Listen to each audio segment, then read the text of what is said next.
a lower tax rate like Ireland, which is less than 10%, to the corporations, provided they employ 40,000 people. If they employed, they would get a reduction in their corporate tax rate, which would, they would come back to this country. It is getting very expensive to do business overseas, especially in China. And they are gouging us. But the freight cost to bring everything from over there has increased dramatically. It has increased in our business. UPS is charging me, Ross Express, all of them, such a fuel surcharge that it's unbelievable. Our cost of business, we just can't, we haven't been able to give our employees a cost of living raise, never mind a merit raise, in the last 3 years. And we just can't compete. And we do government contract work as well. And there are companies out there that are doing this work for less than the cost of the material. And it's, I have a suggestion that we do. And close the, oh, and I also had a question on why we could not have, why haven't we as the state of New Hampshire requested a waiver from Obamacare, just like 1,500 other unions, districts, states have asked for. Well, there was a lot in that question, so I'll try to answer it in 26 different parts. Let me take one of the things you said first. You referenced GE Capital. What GE Capital did essentially was take advantage of a tax loophole in the tax code, carried forward losses and paid nothing. So I would argue that that's not fair. We should get rid of those loopholes and again treat every taxpayer, whether it's a corporation, a small business, a subchapter S or an employee, an individual, the same.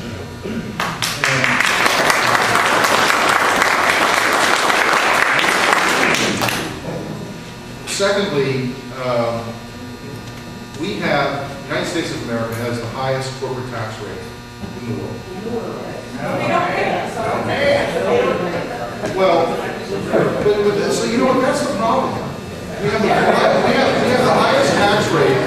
So here's something we agree on. We have the highest corporate tax rate in the world, and we have so many loopholes for individuals and businesses to get around. That's not right. That is not right. So what we do in the what actually the budget does, one of the things in the House budget is directs Ways and Means to eliminate those corporate loopholes. That has bipartisan support in Washington. Well, we did. We passed it. We passed it. Well, you know, the Senate can take the provision and pass it themselves. I mean, we've already passed it in the House. This is something that I think most Americans agree, most Republicans and Democrats in Washington agree, and it sounds like most Republicans and Democrats in this room agree. So you know what? We actually agree on more things than maybe we think.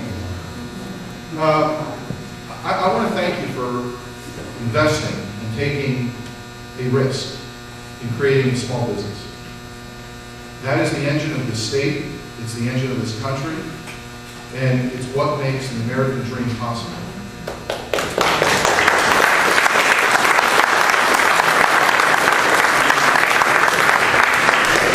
One more comment. I think if every department in the federal government had to be audited every year, like we audit our books every year, we find a lot of lost money, or they have to speak up why it's lost. It's a very good point. Let me tell you what is happening relative. First of all, I support auditing every department. I support auditing the Fed. We've audited a few departments already, GAO audits, and they are going to continue. I happen to be, I neglected to tell everybody what committees I'm on. I'm on the Budget Committee, I'm on the Transportation and Infrastructure Committee, I'm also on the Oversight and Government Reform Committee. They all have varying degrees of importance to New Hampshire for different reasons. Oversight is the committee in which we will review and review through the committee process how taxpayer dollars are spent. So as these audits come back, we hold hearings, identify the areas of bipartisan support and agreement for elimination of those or redundancies or duplicative programs, and return those dollars to debt deficit reduction. That is going to, only 3 have been audited so far. We're going to continue to provide those audits. But there's a second thing that we ought to do. And this was interesting. The first couple of months I spent in Washington, I learned very quickly that they operate very differently than you do as a family, as a business owner, or as a municipality. You have the president who proposes a budget, and you have the House that proposes a budget, and you have the Senate that proposes a budget. And then all of those budgets, the House budget goes to the committees of jurisdiction, the appropriations committees then decide how much money they're going to spend. The same thing happens on the Senate. They get together to try to figure out an agreement. There is very little oversight in that process, hence seeing this skyrocketing spending all over the place. So there's a solution. First, the 1974 Budget Act, I think, needs to be revamped. And you need one thing. You need biennial budget. And what that will do is you craft a 2-year budget, and then the Committee of Jurisdiction has oversight over its appropriations. So you spend 1 year budgeting, and you spend 1 year overseeing the dollars that are being spent. And if they're not being spent properly or effectively or efficiently or for their intended use, they're brought back until they can get that program straight. Now, this, at one point, was a very foreign concept to Washington because it changes the balance of power. It now seems to have a lot of support, certainly amongst the freshman class. And it has its growing support with more veteran legislators. Because I think they're starting to get the fact that America's angry with the way Washington is spending taxpayer dollars. So I think you're going to see bipartisan support for that, and I think you'll see that systemic change put in place. The other important systemic long-term change that I think we need is a balanced budget amendment. We ought to be able to balance our books. You have to do it. You know, Conway has to do it. The federal government ought to do it. And simply right now it's not happening. We're spending at a rate of 1.6, 1.7 trillion more than we take in. That's about 40 to 42 cents of every dollar we spend is borrowed money. Now, I don't think anybody believes that's good public policy. I mean, you wouldn't, if I ask people this, if you saw the balance sheet of the country, how many of you would invest in that entity? Our GDP is $14.6 trillion. And our debt is 14.3, now almost 14.4 trillion dollars.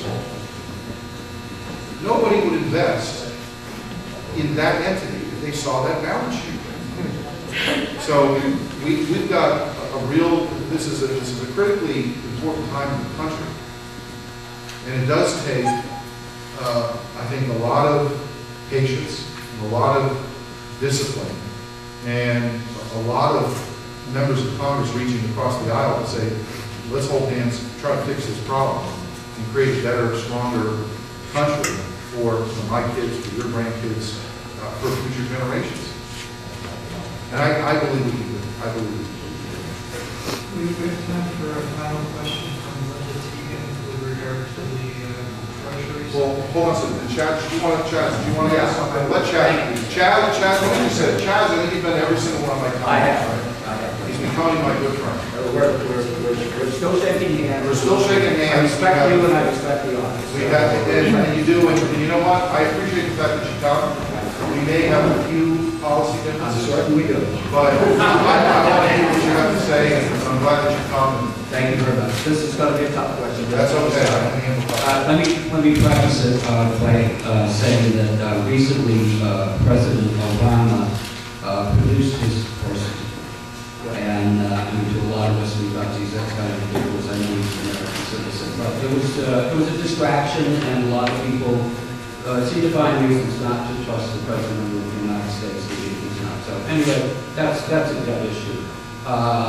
During your campaign, during the Republican primary, you came up suddenly with $325,000, and you were really criticized by the other primary candidates because you hadn't reported that you had this money.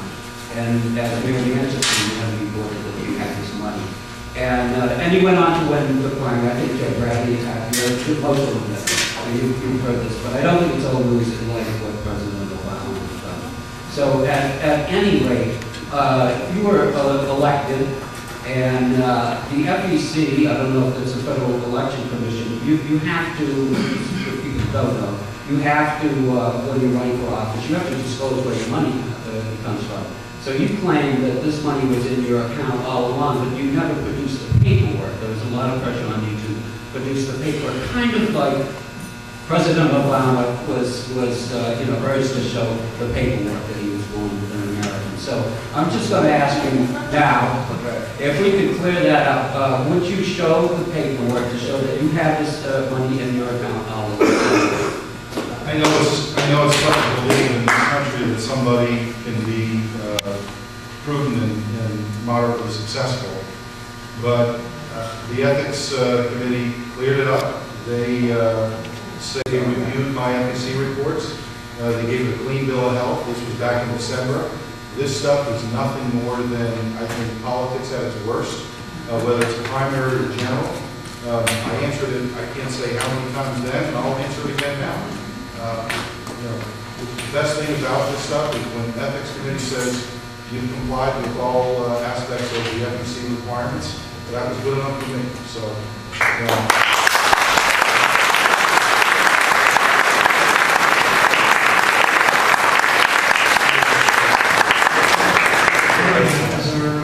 well, look now, you had one more, I didn't want to bump the person that you wanted to have ask a question. So why don't you have that final person ask that question? It's Linda Teagan, with regards to the Treasury Secretary.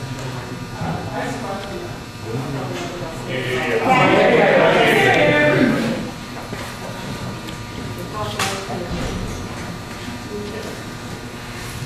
the way, I think you're doing a good job. We elected you to come spending, to try and keep trying.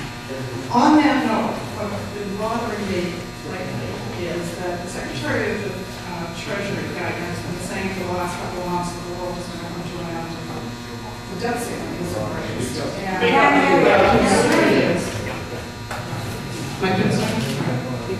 My concern is the Secretary of the Treasury is saying basically that there's a possibility of default by this country if the debt ceiling isn't raised. The issue is we take in over $2 trillion, granted we spend $3.6 trillion.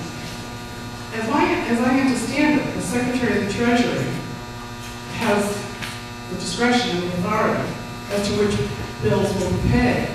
So there is no reason for the default issue to be raised unless the Secretary of the Treasury intends not to pay those bills. And what I can't understand is why someone hasn't either called for his resignation or called him to a hearing to say, you shouldn't be in the job if you can't, if you're raising an issue of default over which you have control and have the money to pay those obligations. Well, originally the date by which the President and Secretary Geiger were asking Congress to raise the debt ceiling was in May. As many probably people here know, we eclipsed the debt ceiling this week. Secretary Geiger has indicated that he's got enough funds to pay our obligations until August 2nd. The reason of that is that we're spending more than we're taking in. We're still doing that. And despite some of the reductions in spending that I've advocated for and voted for, some of which those spending reductions were bipartisan, passed the House and Senate in bipartisan fashion, signed into law by the President. It's a small step forward.